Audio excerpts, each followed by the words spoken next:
नमस्कार साथियों, वैदिक IAS में आपका स्वागत है। हम लोग पढ़ रहे हैं यूपी PCS 2021 के लिए एनवायरनमेंट सब्जेक्ट को। एनवायरनमेंट में हमारे 6 लेक्चर्स हो चुके हैं। अब 7वें लेक्चर में क्या कहते हैं, हम लोग पढ़ेंगे मैंग्रोव।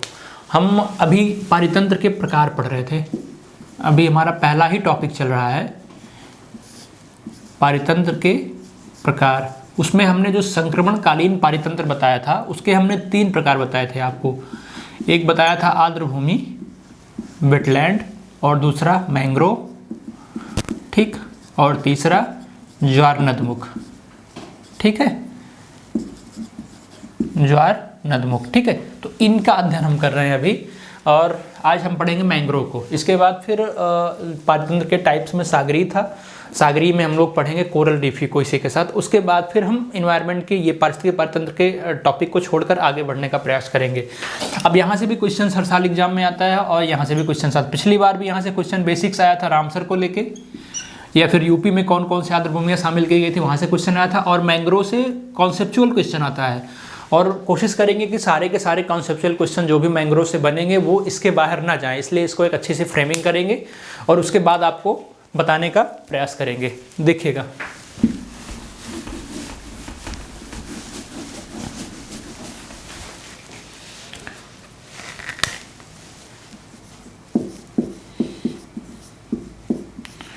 मैंग्रोव, ठीक है, लिखा जाता है मैंग्रोव्स। अब अगर इसका अध्ययन करेंगे तो पहले इसको फ्रेमिंग कर लेते हैं, ठीक है। और आप लोग भी अगर किसी चीज़ को पढ़ा करो तो पहले उसको फ्रेमिंग करके अच्छे से उसके बाद पढ़ा करो, ताकि जो इसके डायमेंशंस हों वो एकदम फुली अच्छे से क्लियर हो जाए, ताकि आपको समस्या ना हो। जैसे कि पहले मैंग्रोव को हम जानेंगे कि मैंग्रोव है क्या। पहले मैंग्रोव को जानेंगे कि मैंग्रोव है क्या, और इसका महत्व क्या है, इसकी विशेषताएं क्या है, ठीक है। इसका महत्व क्या है और इसकी विशेषताएं क्या है, ठीक है। उसके बाद फिर भारत में मैंग्रोव कहाँ कहाँ पे है, इसका ह्रास क्यों हो रहा है,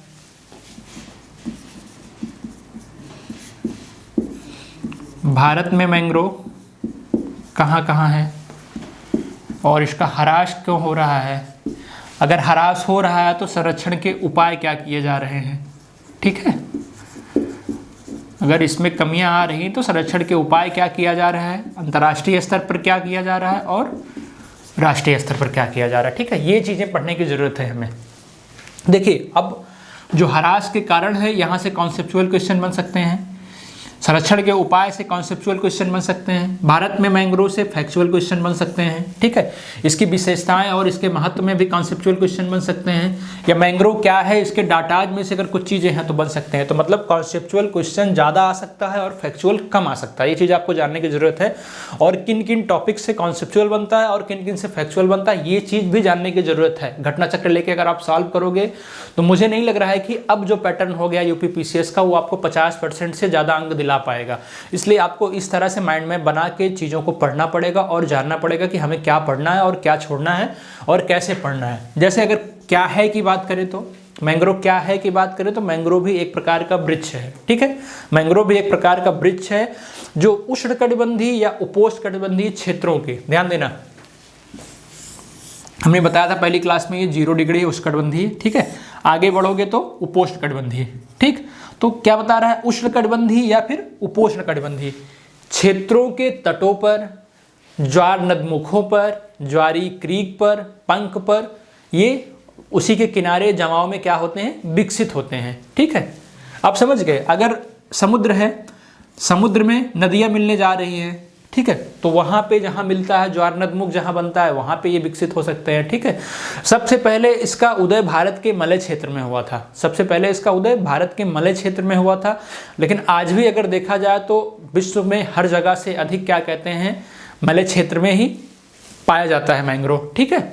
और मैंग्रोव सिर्फ खारे पानी में नहीं बल्कि खारे पानी के साथ साथ ताजे पानी वाले स्थानों पर भी उगता है, ठीक है। ये हो गया बेसिकली मैंग्रोव के बारे में। हो सकता है यहाँ से कॉन्सेप्चुअल क्वेश्चन बन जाए कि मैंग्रोव सिर्फ खारे पानी में बनता है, या मैंग्रोव केवल खारे पानी में, मैंग्रोव का उदय केवल खारे पानी में होता है। अगर केवल लगा रहेगा तो गलत हो जाएगा, ठीक है। तो इन सब चीज़ों को भी ध्यान देना पड़ेगा। इसका उदय सबसे पहले मलय क्षेत्र के स्थान पे किसी और क्षेत्र सुंदरबन में हुआ, इस तरह का दे सकता है। तो कुछ ना कुछ चीज़ें वो चेंज करेगा आपको उलझाने के लिए, ठीक है।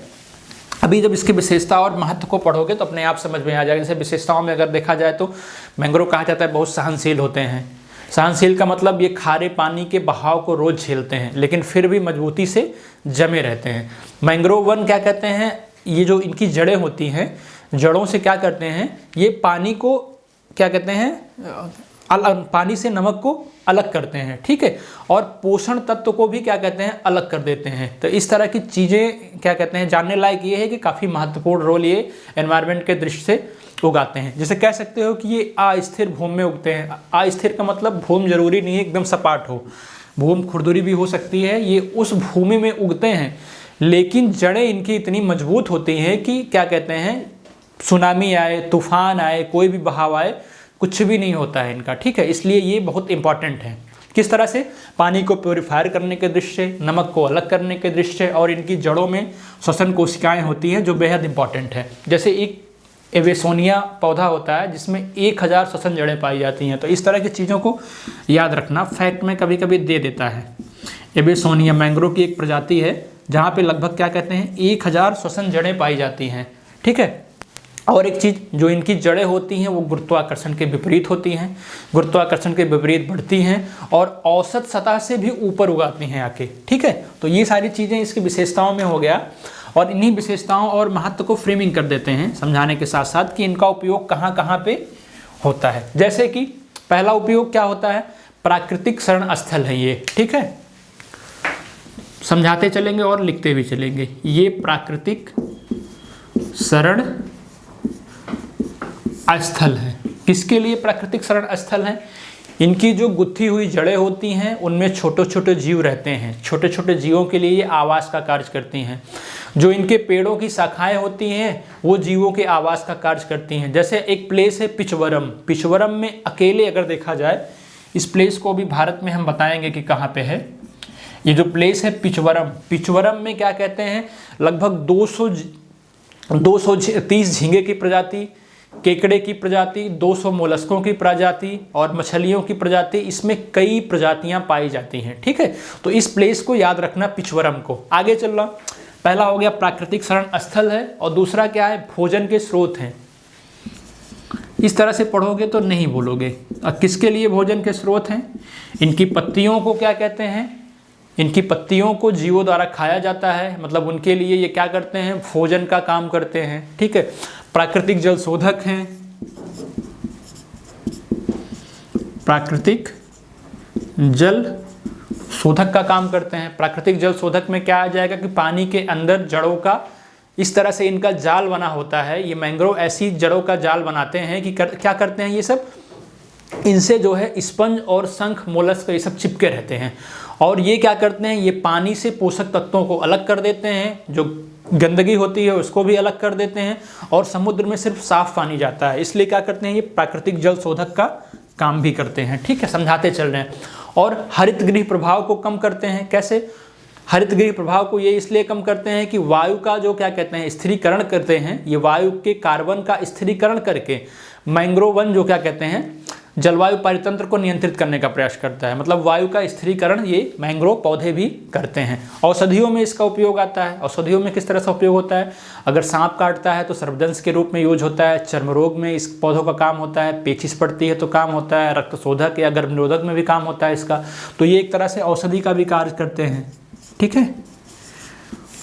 तब इतने पॉइंट्स मिले आपको। हो सकता है कि ऊपर वाले पॉइंट्स को भी 4 ऑप्शन में दे दे और आपसे पूछे, या फिर ना पूछे तो क्या कहते हैं इसके डीपली में जाके पूछ सकता है कि सर्पदंश में इसका उपयोग होता है, चर्म रोग में इसका उपयोग होता है। तो आपको जानना पड़ेगा इन चीज़ों को। जैसे ये और क्या करता है, तटीय क्षरण को रोकता है, बाढ़ नियंत्रण को भी रोकता है, ठीक है। इसके आर्थिक लाभ भी हैं, जैसे मत्स्य उत्पाद, इन क्षेत्रों में मत्स्य का उत्पादन बहुत ज़्यादा होता है। कहा जाता है कि लगभग आर्थिक लाभ में और क्या, आर्थिक लाभ में ये भी कह सकते हो कि 1 टन मैंग्रोव लकड़ी की क्षमता लगभग 5 टन कोयले के बराबर होती है। तो ये सब इंपॉर्टेंट नहीं हुआ, ये जानने वाली चीज़ें हैं कि 1 टन इसकी लकड़ी 5 टन कोयले के बराबर होती है। तो इन सब चीज़ों को आपको जानना पड़ेगा। अब देखिए भारत में जो मैंग्रोव है वो कहाँ कहाँ पे है, ये देखिएगा पहले।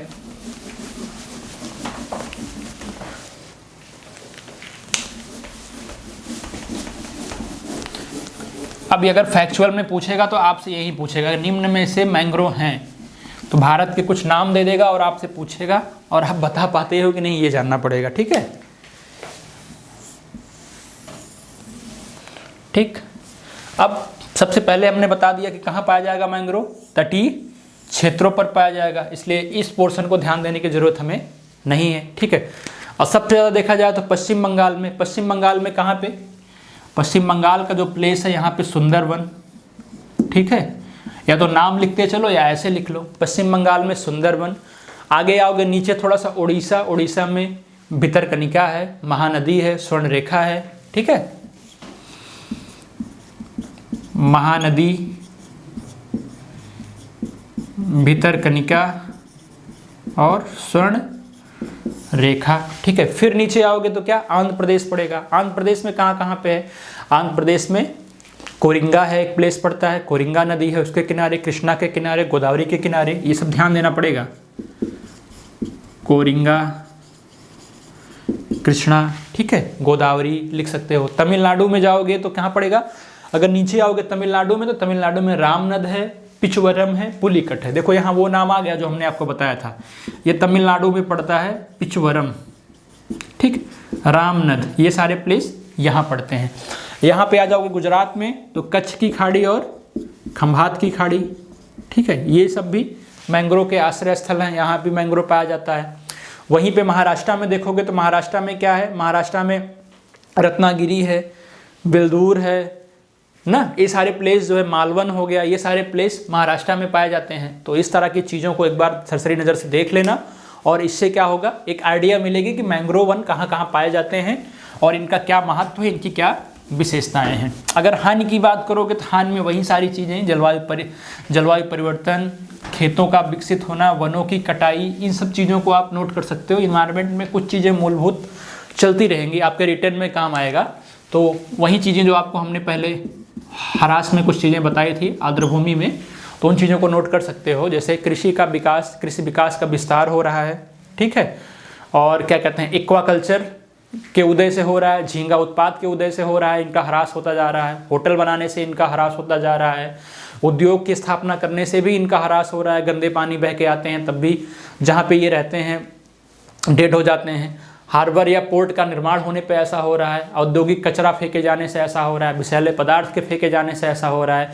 जलवायु परिवर्तन से ऐसा हो रहा है। तूफान आने से, सुनामी आने से ऐसा हो रहा है। ठीक है, ये ह्रास में हमने बहुत सारी चीज़ें आपको बता दिया। ठीक है, अब आगे बढ़ोगे तो संरक्षण के लिए हमने दो चीज़ें बताई थी कि जहाँ भी संरक्षण की बात आए पहले देखना कि वैश्विक स्तर पर क्या हो रहा है, फिर भारतीय स्तर पर क्या हो रहा है। ठीक है, मैंने एक चीज़ें बता दिया था कि अगर इसके संरक्षण का आप देखोगे तो उसमें प्रशिक्षण है, क्या कहते हैं, फिर उसका चयन है, सूची बनाना है, इन सारी चीज़ों को जस्ट आर्द्रभूमि बताया था। तो वही चीज़ें यहाँ भी काम करेगा। बाकी अगर संस्थाओं की बात करें वैश्विक स्तर पर, कोई ऐसी संस्था नहीं जो उसका संरक्षण का प्रयास नहीं करती है। जैसे यूनेस्को संरक्षण करती है। ठीक है, यूनेस्को हो गया, UNDP हो गया, और क्या है, IUCN भी है, यूनेप भी है। ठीक है, इनके संरक्षण के लिए ये सब प्रयास करते हैं। यूनेप भी हैं, ये क्या करते हैं, ये प्रशिक्षण लोगों, वैज्ञानिकों को ढूंढते हैं, प्रशिक्षण मुहैया कराते हैं और इनका संरक्षण करते हैं, सूचीबद्ध करते हैं, फिर इनका संरक्षण करते हैं। और पर्यावरण परिवर्तन की क्या कहते हैं, वास्तु स्थिति का अध्ययन करके क्या कहते हैं, देखते हैं कि कहाँ पे संरक्षण की जरूरत हमें ज़्यादा है और कहाँ पे कम है। जैसे वैश्विक स्तर पर संयुक्त राष्ट्र अमेरिका ने एक योजना ले आई थी, उस योजना का नाम है मैंग्रोव एक्शन प्रोजेक्ट। ठीक है, 1992 में लाया गया था। इसमें क्या किया गया था, इन्होंने वही काम किया जो हम बता रहे हैं। 50 देशों के लगभग इन्होंने 50 देशों के 300 NGO को इकट्ठा किया और 200 साइंटिस्ट को इकट्ठा करके लगा दिया इस क्षेत्र में, क्या कहते हैं, प्रशिक्षण के लिए।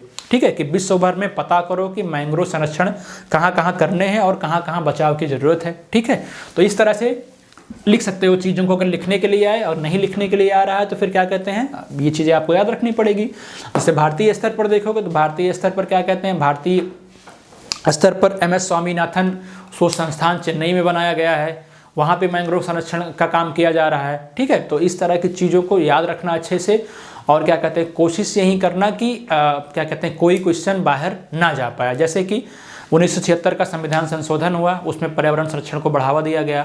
ठीक है। तो फिर भारत में भी क्या कहते हैं, भारतीय मैंग्रोव संरक्षण केंद्र की स्थापना की गई। तो इस तरह से चीज़ों को याद रखना, अगर आता है तो फिर करेक्ट कर देना, नहीं आता है तो क्वेश्चन मैक्सिमम आएगा महत्व से, विशेषताओं से, ठीक है, और क्या कहते हैं भारत में मैंग्रोव से, इसके बाहर क्वेश्चन नहीं जाएगा। ठीक है, धन्यवाद।